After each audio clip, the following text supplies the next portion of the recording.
Well, howdy folks, welcome back to this catastrophe of a channel. Today we've got ourselves a heck of a project. We've got a Bronco restoration project.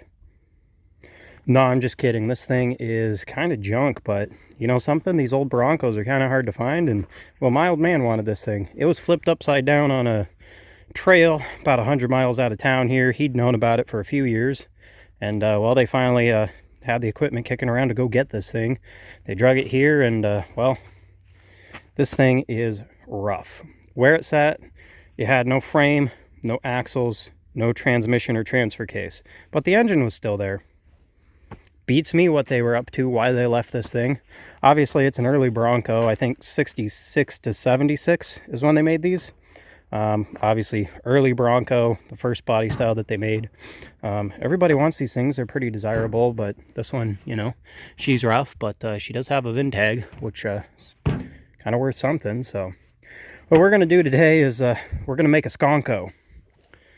Up there, right about there, is a 1967 International Scout 800 frame, and we're going to set this Bronco body on top of it using that gray greasy pile of iron up there. We'll go have a look at that thing in a moment, but first things first, we got to get this thing rigged up to pick. I'm thinking we've got a couple more chunks of this pipe. I'm going to make some hillbilly spreader bars to go across, run straps over, and then hook it up to the crane. Hopefully this thing's light enough that that crane can pick it up. We're fixing to find out the hard way. Let's go get some steel first and get this thing rigged up. Reckon I'll give you guys a quick look at this thing before I go get all the steel and start rigging that body up. But like I said, 67 Scout 800 frame. Would have been a nice Scout back in 67. 266 V8. Had a 4-speed, I believe a T18. I'm not 100% sure. And then I had a Dana 20 transfer case. I've already gotten to this thing. I took the transfer case and I took the Dana 44.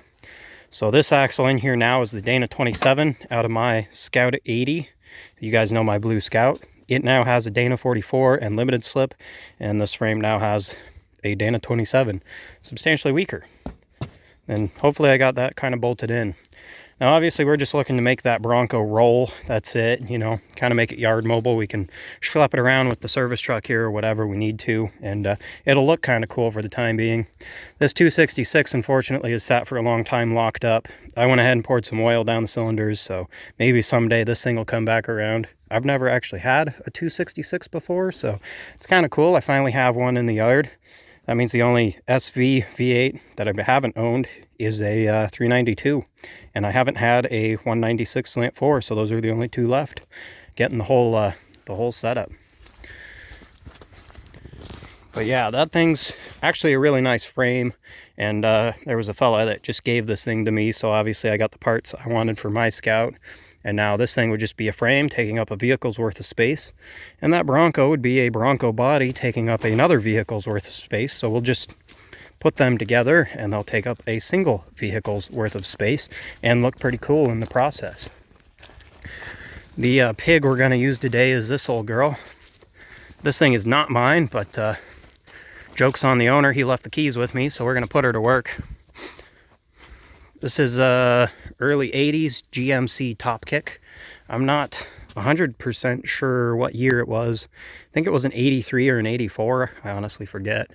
But she's got the old auto crane on her. This is a pretty heavy unit. We've used it around the yard a little bit. And, well, we're fixing to find out if it'll pick up a Bronco tub today. This thing's kind of weird, being an early 80s GM. Usually they'd have like an 8.2 fuel pincher in them. This thing's got a 3208 and a 5-speed. With a 2-speed rear end. This thing is greasy. It drinks all of the oil, but it's got somewhat okay rubber. It runs and drives, and you know, can't ask for a whole lot more out of it. Far from the best looking truck I've ever seen in my life, but you know what? Functionality kind of, you know, I think what is it? You know, function over form. So the somewhat ugly truck, as long as it works, is okay. And of course it's got the Smokey and the Bandit 2 paint scheme on it, which is kind of neat. So it matches the old GMC, I believe that would have been a Brigadier they used in the second Smokey and the Bandit, which, you know, it's basically the snowman's truck. Somewhere up here through all this mud and crap we got up here is some drill steel that we can use. something like that. A couple sticks of this is spreader bars, lift straps over the body. We're not going to worry about it getting crunched in because it's already been crunched in, which is great. So I'm going to pack a couple sticks of this down there and we'll get her all fitted and rigged. While I was throwing the drill steel under this thing, I thought I'd give a little more information. At least what I know is when my folks found this thing out there, of course, it was upside down. That's why all the gauges, the radio, and everything's still pretty nice in there. The dash is pretty much pristine. It's the only nice part of this thing. But when they found this thing out in the boonies there, the bottom of the floor here in the back was in decent shape. It was straight and not, but like, I want to say 6 or 7 years ago, somebody walked an excavator out in that country for no reason other than they just wanted to. They punched the back in. This thing was upside down. They punched the back in with the excavator and dumped some dirt on it. And, well, that rode off that. So it'd make for a nice rock crawler because you wouldn't feel bad about hurting a single body part on this old Bronco here. Alrighty, a beautiful day 2 here. We're ready to see if we can actually pick this thing up. We got her all rigged up. And of course, it being day 2, we can actually cold start the old top kick there. Show you guys how that that greasy old oil drinking 3208 fires up.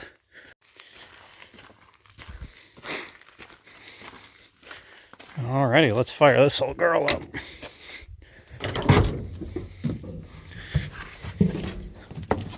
Let's go.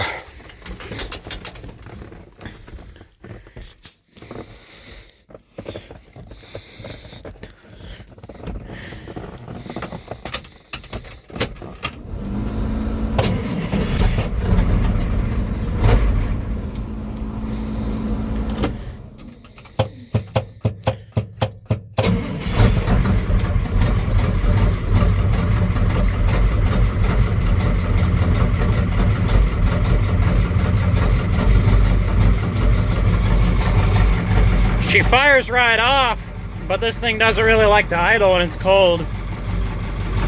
We'll let her warm up for about a minute and then I'll idle it up a little more and we'll wait for it to build up some wind here.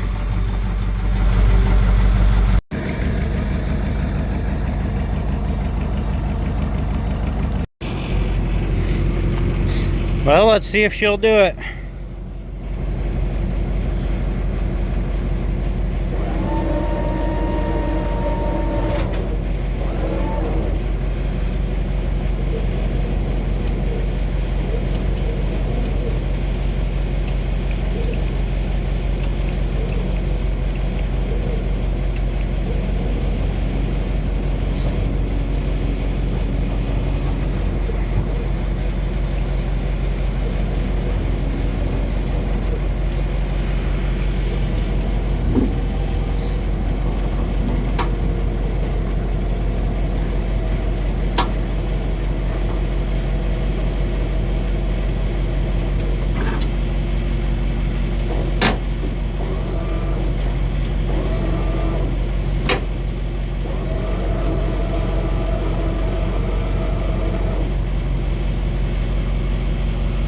Well, there's a flying Bronco.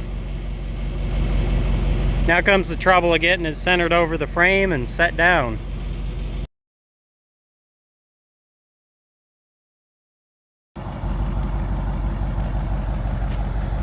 Well, our next trouble might come in getting this set down and getting these pipes out. I wasn't really thinking about this front run. It's going to set right on the transmission there.